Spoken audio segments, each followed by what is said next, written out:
जोहार मित्रों।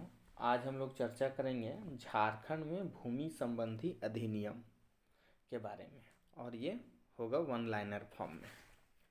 ये जेपीएससी के पीटी और जेएसएससी के परीक्षाओं के लिए समान रूप से उपयोगी होगा। तो आइए चर्चा करते हैं हम लोग। पहला प्रश्न, 1862 ईस्वी में किसके नेतृत्व में भूयहारी भूमि और मंझियस भूमि को चिन्हित करने के लिए भूयहारी सर्वे प्रारंभ किया गया था?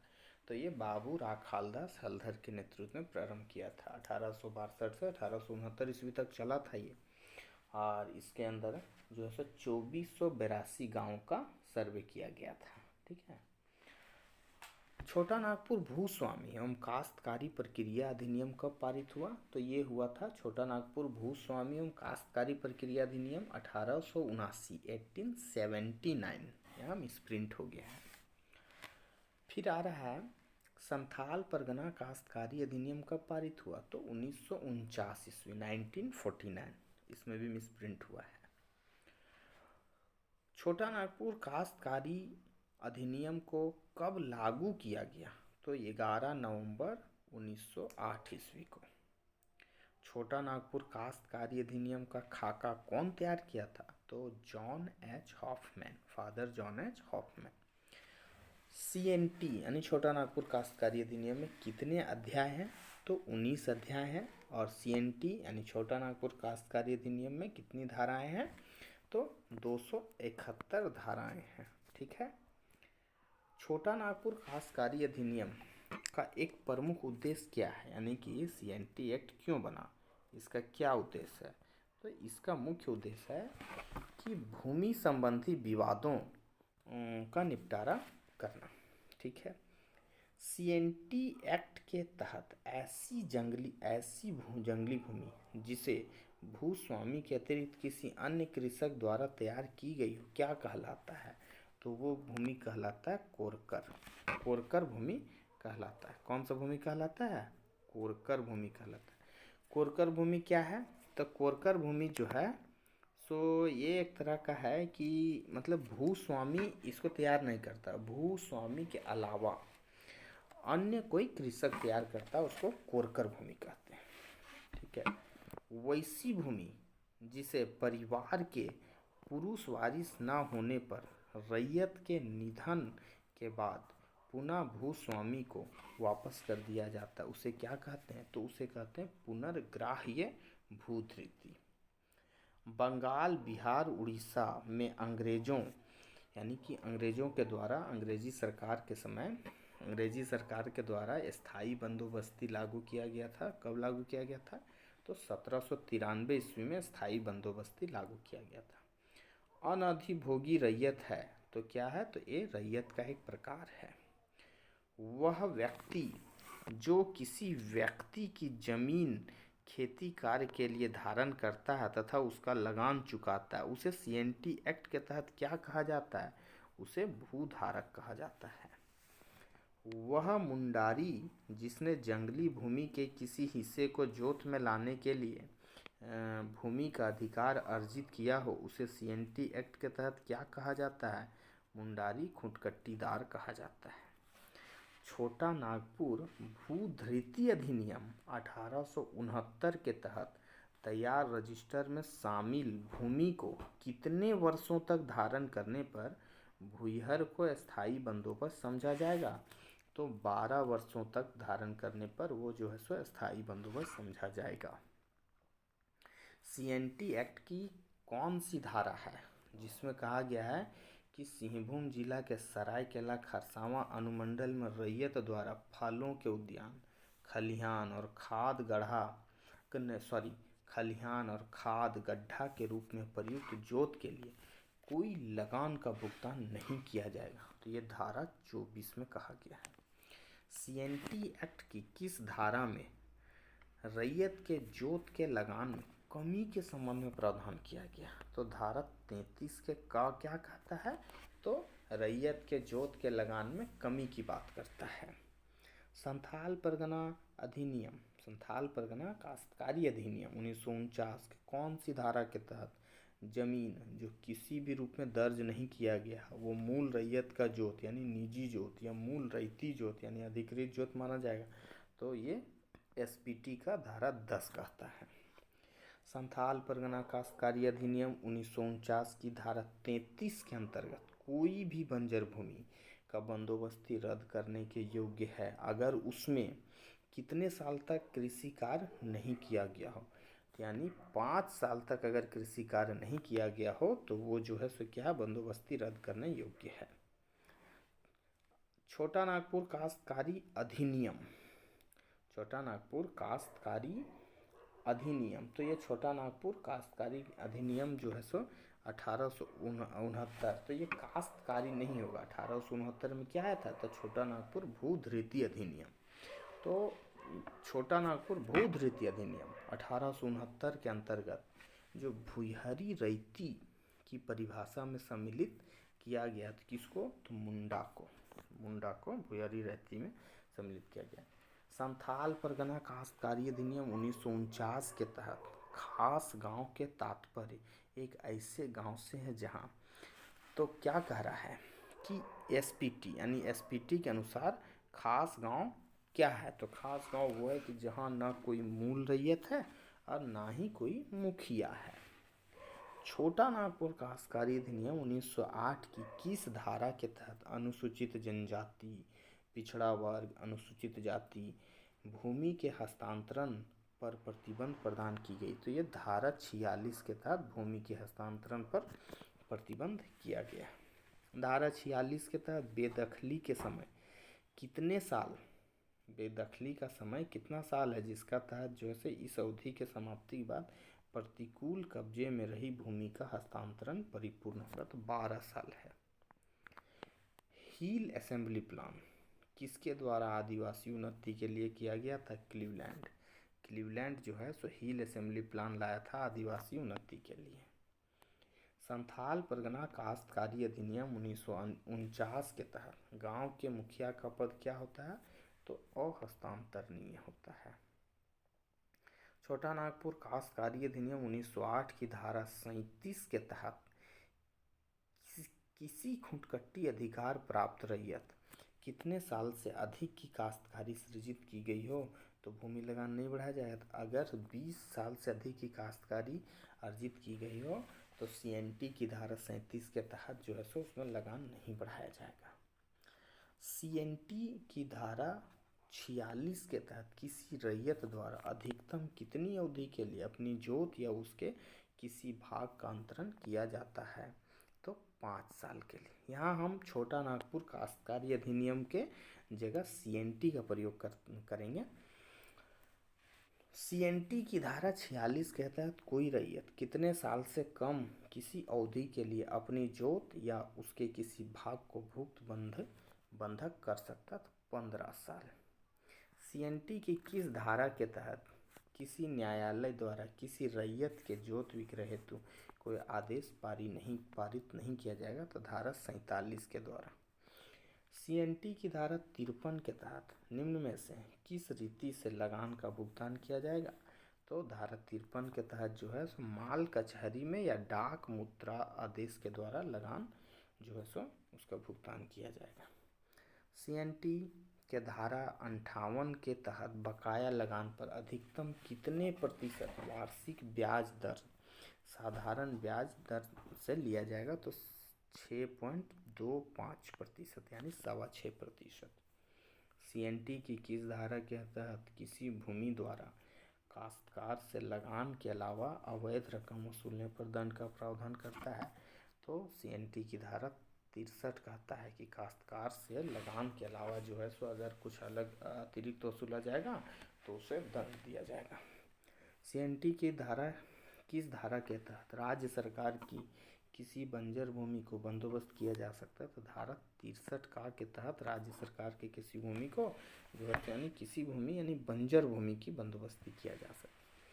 सीएनटी के तहत कोड़कर का क्या तात्पर्य, कोड़कर क्या है, तो कोड़कर तैयार की गई भूमि को कोड़कर कहते हैं। सीएनटी की किस धारा के अंतर्गत उपायुक्त के आदेश से भूमि को कोड़कर में परिवर्तित किया जा सकता है, तो धारा 64 के तहत जो है तो उपायुक्त के आदेश से भूमि को कोड़कर में परिवर्तित किया जा सकता है। सीएनटी की धारा 67 के तहत कोड़कर में परिवर्तित कृषि भूमि पर कितने वर्षों तक लगान दे नहीं होगा? 4 वर्षों तक लगान दे नहीं होगा। CNT की किस धारा के तहत राज्य सरकार भूस्वामी काश्तकारों या व्यक्तियों के बीच जल के उपयोग या बहाव से संबंधित विवादों का समाधान करने तथा उसका सर्वेक्षण करने का आदेश राजस्व अधिकारी को दे सकता है? धारा 82 के तहत। CNT की किस धारा में भूस्वामी की विशेष अधिकार भूमि की परिभाषा दी गई है? धारा 118 में भूस्वामी की विशेष अधिकार की परिभाषा दी गई है। CNT की किस धारा के तहत किसी मुंडारी खूंटकट्टीदारी काश्तकारी के अंतरण को प्रतिबंधित किया गया है? धारा 240 के तहत। अब यहाँ हम लोग संथाल परगना काश्तकारी अधिनियम 1949 के बदले SPT का प्रयोग करेंगे। तो SPT किस जिले में लागू नहीं है? तो SPT रांची में लागू नहीं है। एक्चुअली संथाल परगना काश्तकारी अधिनियम 1949 यानी SPT ये संथाल परगना के 6 जिलों में ही लागू है। जिसमें कौन कौन जिला आता है?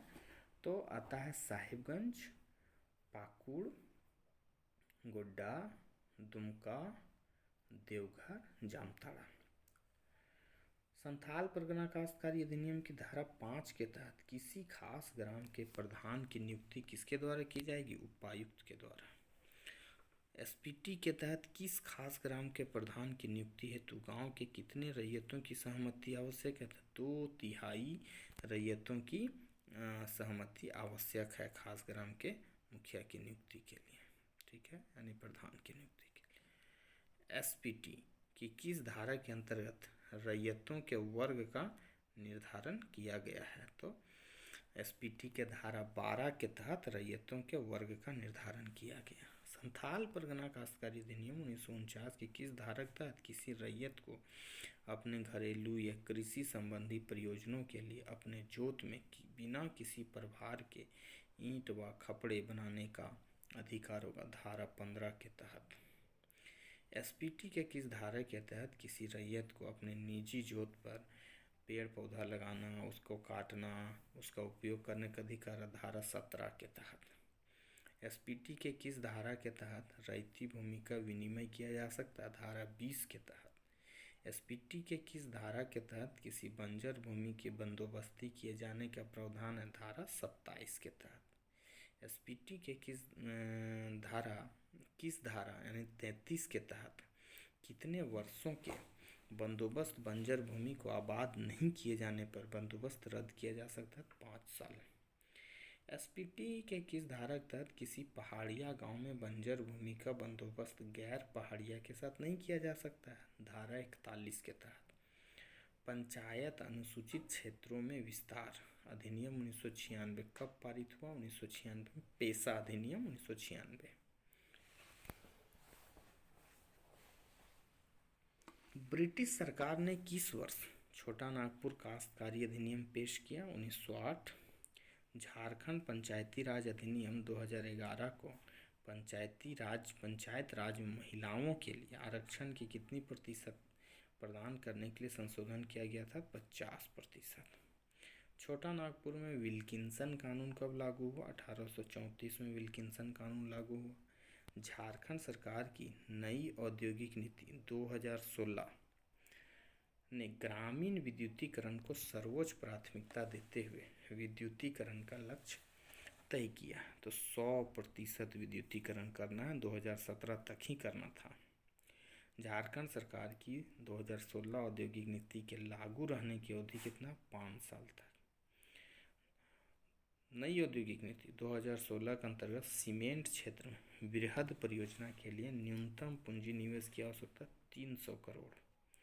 2008 की विस्थापन पुनर्वास नीति के अनुसार राज्य स्तरीय विस्थापन एवं पुनर्वास परिषद की बैठक कम से कम 2 बार होगा एक साल में 2 बार। PPP model public private partnership परियोजना के लिए जमीन के अधिग्रहण के वास्ते कितने प्रतिशत लोगों की स्वेच्छा का प्रावधान पुनर्वास एवं विस्थापन अधिनियम 2013 के तहत किया गया? 70% लोगों का। झारखंड सिंगल विंडो क्लियरेंस कानून कब लागू हुआ था? तो 2015 में सिंगल विंडो। किस नीति के तहत झारखंड सरकार ने राज्य में मोमेंटम नामक गतिविधि का आयोजन किया? औद्योगिक नीति 2012। तो ये मोमेंटम झारखंड मतलब कि निवेशकों को आकर्षित करने के लिए झारखंड में। निम्नलिखित में से किस नीति के अंतर्गत सरकार द्वारा जिला स्तर पर भूमि बैंक का निर्माण करना सुनिश्चित किया? तो औद्योगिक नीति के तहत। राज्य की औद्योगिक नीति के तहत उद्योगों को प्रोत्साहन देने हेतु विभिन्न तकनीकी संस्थानों, पॉलिटेक्निक कॉलेजों, अभियंत्रण कॉलेजों आदि की स्थापना का प्रयास किया जा रहा है। इन संस्थानों में राज्य के निवासियों के लिए कितनी प्रतिशत सीटें आरक्षित यानी रिजर्वेशन का प्रावधान है? 25% सीटें का रिजर्वेशन का प्रावधान है स्थानीय लोगों के लिए। झारखंड में औद्योगिक नीति के तहत सरकार आर्थिक क्षेत्र का गठन करना चाहती है ताकि औद्योगिक निवेश को प्रोत्साहित किया जा सके। इस उद्देश्य हेतु राज्य के किस स्थान पर ऑटोमोबाइल के विकास हेतु विशेष आर्थिक क्षेत्र प्रस्तावित है? आदित्यपुर में ऑटोमोबाइल। विस्थापन एवं पुनर्वास नीति के तहत कम से कम किस स्तर तक के अधिकारी को विस्थापन पुनर्वास प्रशासक के रूप में नियुक्त किया जाएगा? तो उपायुक्त स्तर के अधिकारी को। विस्थापन एवं पुनर्वास नीति के तहत सामाजिक प्रभाव मूल्यांकन की स्वीकृति के कितने दिनों के अंदर किसी क्षेत्र को प्रभावित क्षेत्र के रूप में घोषित किया जाना अनिवार्य? 15 दिनों के भीतर। विस्थापन एवं पुनर्वास योजना के तहत की गई किसी घोषणा को कम से कम कितने समाचार पत्रों में प्रकाशित किया जाना अनिवार्य? 3 समाचार पत्रों में। विस्थापन एवं पुनर्वास योजना के तहत की गई किसी घोषणा को कम से कम कितने हिंदी समाचार पत्रों में प्रकाशित किया जाना अनिवार्य है? तो 2 हिंदी समाचार पत्र। विस्थापन एवं पुनर्वास योजना के तहत घोषणा के कितने दिनों के अंदर सर्वेक्षण पूरा किया जाना अनिवार्य है? घोषणा के 60 दिनों के अंदर सर्वेक्षण पूरा किया जाना अनिवार्य है। विस्थापन एवं पुनर्वास योजना के तहत प्रशासक को इससे संबंधित आपत्तियों पर विचार के कितने दिनों के भीतर सर्वेक्षण के ब्यौरों को राज्य सरकार को भेज देगा? 15 दिन के भीतर। विस्थापन एवं पुनर्वास योजना के तहत राज्य सरकार द्वारा प्रशासक से सर्वेक्षण का ब्यौरा प्राप्त होने के कितने दिनों के भीतर उसे शासकीय राजपत्र में प्रकाशित किया जाएगा? गजट में। 15 दिनों के भीतर।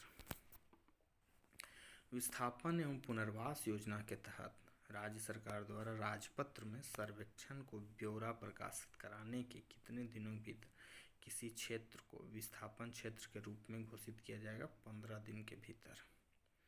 यदि किसी परिवार का घर अधिग्रहित किया जाता है तो एकल परिवार को विस्थापन एवं पुनर्वास योजना के तहत बिना लागत के कितनी जमीन आवंटित की जाएगी? तो ग्रामीण क्षेत्र में 41 डिसमिल और शहरी क्षेत्र में 5 डिसमिल। यदि विस्थापन से प्रभावित किसी परिवार को सरकारी भूमि नहीं दी जा सकती तो विस्थापन एवं पुनर्वास नीति के तहत उसे परियोजना या टाउनशिप या इससे सटे क्षेत्र में भूमि उपलब्ध कराने का प्रावधान किया गया। उसे कितनी भूमि उपलब्ध कराई जाएगी? तो अपनी खोई हुई भूमि का 10%। यदि किसी विस्थापित परिवार के पास पशु है तो उसको पशुशाला निर्माण के लिए 35,000 रुपया दिया जाएगा। यदि किसी परिवार के पास गुमटी या पक्का दुकान है तो उसको विस्थापित करने के लिए जो है सो एकमुश्त 50,000 रुपया दिया जाएगा।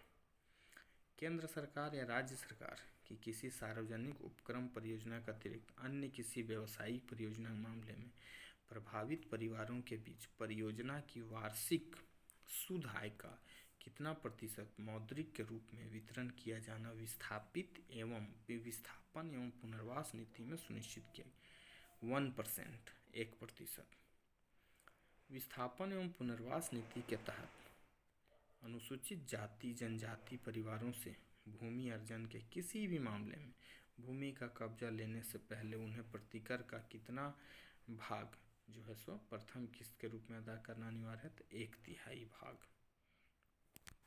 विस्थापन एवं पुनर्वास नीति के अंतर्गत शामिल मामलों से पैदा होने वाली शिकायतों के समयबद्ध निपटान हेतु राज्य सरकार द्वारा एक न्यायाधिकरण के गठन का प्रावधान किया गया। इस न्यायाधिकरण में कितने सदस्य होंगे? तो 3 सदस्य होंगे। राज्य स्तरीय विस्थापन एवं पुनर्वास परिषद का अध्यक्ष कौन होगा? मुख्यमंत्री होंगे। प्रत्यर्पण एवं पुनर्वास नीति 2009 के तहत उग्रवादी के प्रत्यर्पण को स्वीकार करने हेतु गठित स्क्रीनिंग समिति के अध्यक्ष कौन होगा? पुलिस अधीक्षक, एसपी। प्रत्येक जिला में प्रत्यर्पण करने वाले उग्रवादियों के लिए गठित पुनर्वास समिति का अध्यक्ष कौन होता है? जिला दंडाधिकारी, कलेक्टर यानी डीसी, डिप्टी कमिश्नर।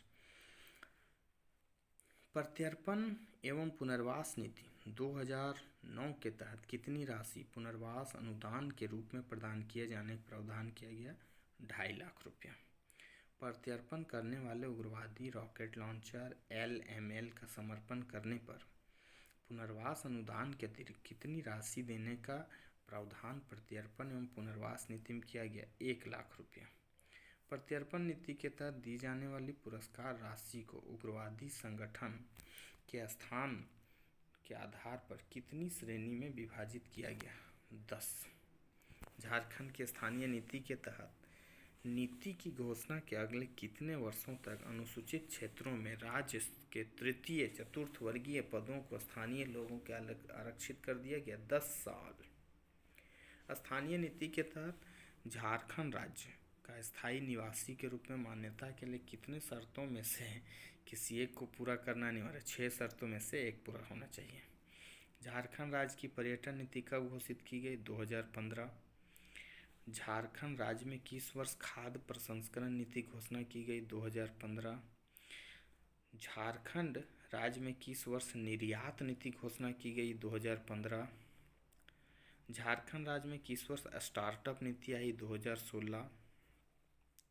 झारखंड राज्य की स्टार्टअप नीति के अंतर्गत 10 प्रतिष्ठित संस्थानों को इंक्यूबेशन सेंटर खोलने हेतु प्रति संस्थान कितनी राशि उपलब्ध कराने का प्रावधान किया गया? 50 लाख। राज्य की निर्यात नीति के तहत देश के कुल निर्यात में राज्य की हिस्सेदारी को वर्ष कितने तक 2% लाने, तो 2019 तक जो है सो 2% लाने का लक्ष्य रखा गया था। थैंक यू मित्रों। यह वीडियो जो है सो JPSC PT और JSSC के लिए रामबाण, यहाँ से JPSC PT में लगभग 10 से 12 प्रश्न आता है। और अगर यह वीडियो आप सबको अच्छा लग रहा है, मेरा प्रयास अच्छा लग रहा है, तो इसको ज़रूर शेयर कीजिएगा जो JPSC के एस्पिरेंट्स हैं उन लोगों के बीच में। Thank you for watching.